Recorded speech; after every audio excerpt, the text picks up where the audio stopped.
Hello, welcome to NBP Hotseat with Ibrahim Ababu. With the COP27 summit taking place in Egypt at the moment, the world attention is on the African continent, which has unfortunately bore the brunt of climate change despite being one of the least contributors to global warming.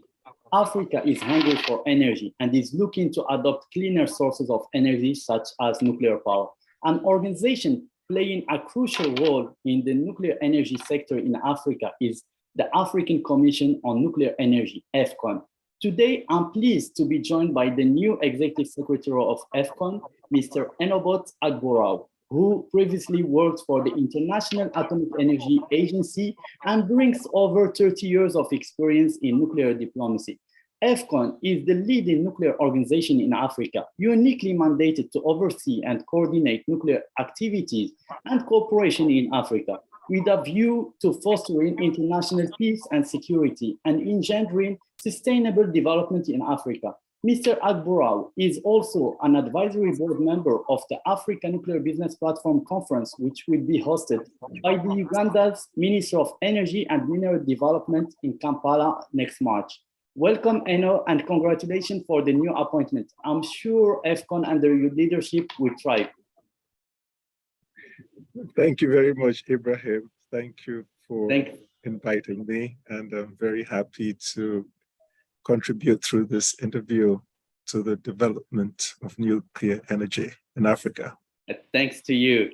First of all, what are some of AFCONE's and your immediate priorities as the new secretary? Executive Secretary? I think our main priority now is to acquire the human resources that we need to accomplish our mandate. The mandate of AFCONE is very broad. There is nuclear non-proliferation, there is nuclear security, nuclear safety, peaceful uses of nuclear energy, the management of radioactive waste, and also to promote the image of nuclear energy generally in Africa and around the world. So in order to be able to do this, we need staff. We do not have the full complement of staff that we need to do all these sort of areas of work that I've just mentioned, but we are doing our best to recruit African experts and also sort of foreign consultants to sort of fill in gaps that we're still working on. And we're also trying to raise money, the funding that we need to sort of get the human resources and to be able to do the work that we need to do under our mandate. So those are our immediate priorities right now. And we are well on the way to doing this. We are sort of spreading awareness across the continent with senior policymakers, with private industry in Africa, with the general public. So, in the area of awareness building, we are doing well. In the area of building human resources capacity within the organization, we're doing well. And we are also doing well in raising money. So, watch this space. Not long from now, you will see nuclear energy developing, much more deliberately than before, through the work that AFCONE is doing. That's great to hear. And following on the same answer, to add on to what you just said, what role AFCONE is playing in driving nuclear energy development in sub-Saharan Africa, and how do you support African countries? AFCONE is working very hard to sort of promote and to advance nuclear energy, not only in sub-Saharan Africa, but throughout Africa. I recently participated at the African Union's Policy Conference of Peace, Security and Development that was held in Tangier in Morocco a few weeks ago. This is a conference that brought African experts, government officials, and other global stakeholders interested in, the areas of peace and development and security. And AFCONE was there to sort of bring the nuclear perspective, to explain how nuclear energy could contribute to development in Africa, how nuclear energy could contribute towards achieving the United Nations 2030 Sustainable Development Goal number 7, how it could contribute to achieving some of the development goals under the African Union's Agenda 2063. One of the things that AFCONE is doing with regard to promoting nuclear energy in Africa is trying to coordinate the efforts among African countries to work together in the deployment of nuclear energy in Africa. I think the time is now, and it is right, for African countries to sort of enter the nuclear arena, so to speak, in terms of having nuclear power as a routine source of energy in Africa. Many African countries, more than a dozen, have already taken strides towards including nuclear energy in their electricity mixes. I say the time is right now because everybody has said about small modular reactors. Among these reactors are those that have features that address non-proliferation concerns that used to be a worry when one spoke about African countries acquiring the traditional types of nuclear reactors, like, say, PWRs or BWRs. There were nuclear security and nuclear safety issues, which in most of the SMR designs that we have reviewed in AFCONE do not pose the same concerns as traditional nuclear power plants. And of course, SMRs are the best type of reactor for countries that do not want to spend a lot of money immediately.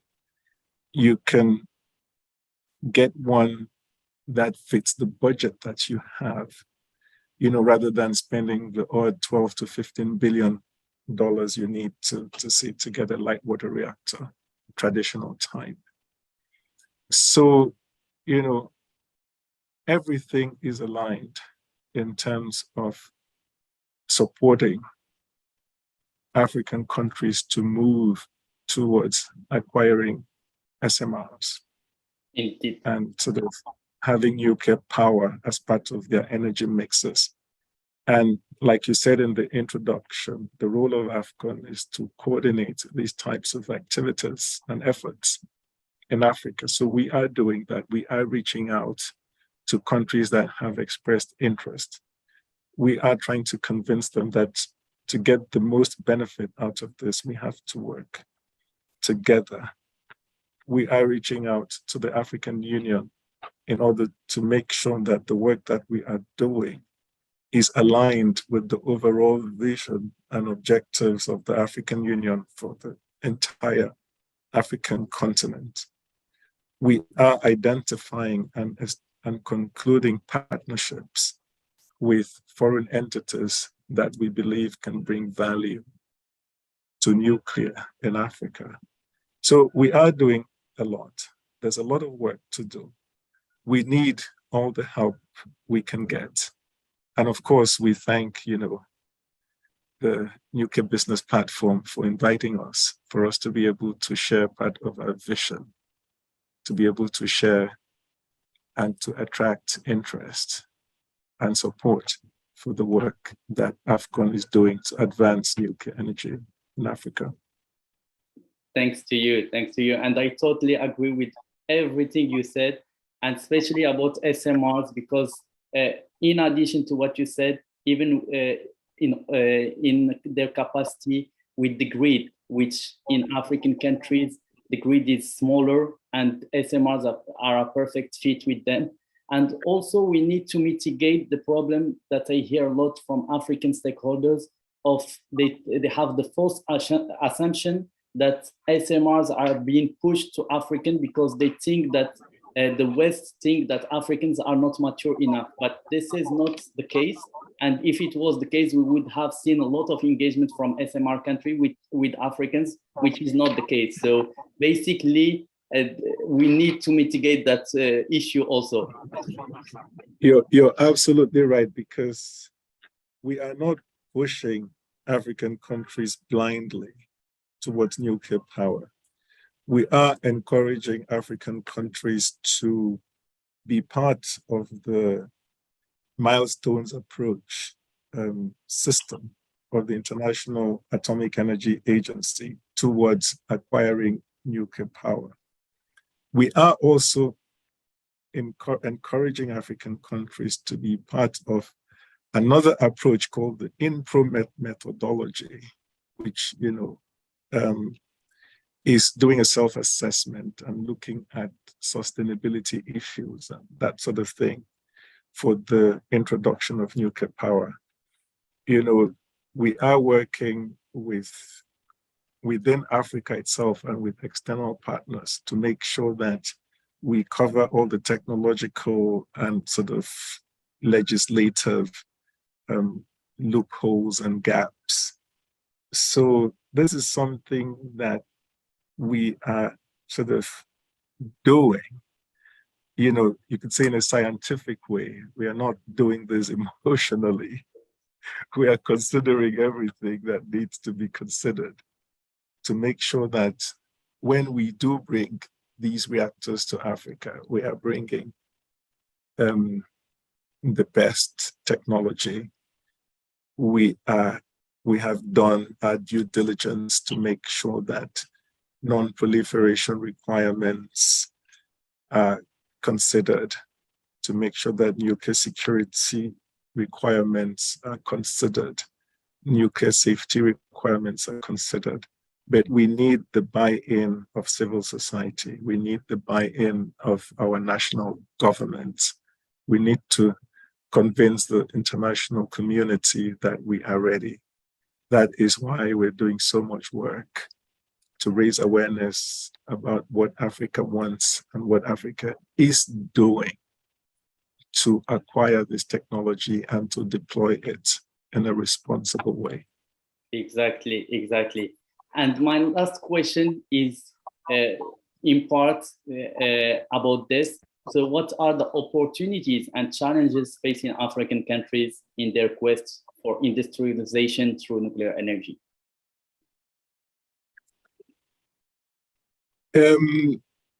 I think the opportunities first and foremost lie in the nuclear-related multilateral arrangements that African countries are party to. For example, the Non-Proliferation Treaty itself, which is one of the world nuclear pillars. Article 4 gives every country the right to benefit from the peaceful uses of nuclear energy. We just spoke about SMRs. SMR is a technological opportunity in terms of cost, in terms of grid considerations, in terms of being more kind of in line with non-proliferation matters in terms of nuclear security, in terms of nuclear safety, as we said. So, and also what's happening globally with regard to the climate and the environment. These are all opportunities that are supporting nuclear energy. But in terms of the challenges, it's a bit of a chicken and egg situation, because you need energy to be able to sort of industrialize. If you don't have energy, you cannot industrialize. And we have a serious energy problem in Africa. 80% of Africans are currently without electricity. So that is a big challenge that we are hoping to address through deploying sort of environmentally friendly energy sources, nuclear especially, at a cost that is affordable to most African countries. We are encouraging, AFCONE is encouraging a regional approach, because there are many African countries that do not have all the technological infrastructure needed to develop nuclear power, or even some of the scientific skills or sort of regulatory infrastructure in place. But if we follow a regional approach through AFCONE, then we share our expertise, we share our resources, we put our heads together, then all African countries will be able to benefit equally from our efforts to bring this technology to the continent and to use it to introduce the industrialization that we will need to be able to accomplish the other sustainable goals. You need energy first in order to be able to achieve the UN Sustainable Goals and the African Union's objectives under Agenda 2063. And like we are sitting here together, two Africans trying to address this problem, we are inviting all Africans to join us, and international partners who care about Africa to join us in this effort to bring energy and industrialization to improve the socio-economic situation of Africans. Indeed. Thank you. Indeed, and that's exactly what we are aiming for. And we, even in a nuclear business platform, we try to help as much as we could into getting all the Africans and also the international community to help the development of nuclear in Africa. And that's also one of the roles of AFCONE, and AFCONE is a perfect player in the market, and you are at the heart of this vision, and I hope you would be we would be seeing more nuclear advancements in the coming years, and not in 20, 30 years, but also in the near future. In 10, 15 years, we should be able to have some few nuclear power plants in the continent. Thank you very much. Thank you. Thank you once again, Eno, for this inspiring discussion. We are looking forward to seeing more nuclear development in Africa with the help of AFCONE, as I said. For those who are keen to learn more about nuclear energy development in Africa, do attend the African Nuclear Business Platform Conference in Kampala next March. The conference will bring together all key energy government stakeholders in Africa. So stay tuned for next episode of NBP Hotseat. Bye, everyone. Thanks once again, Eno, for this great interview.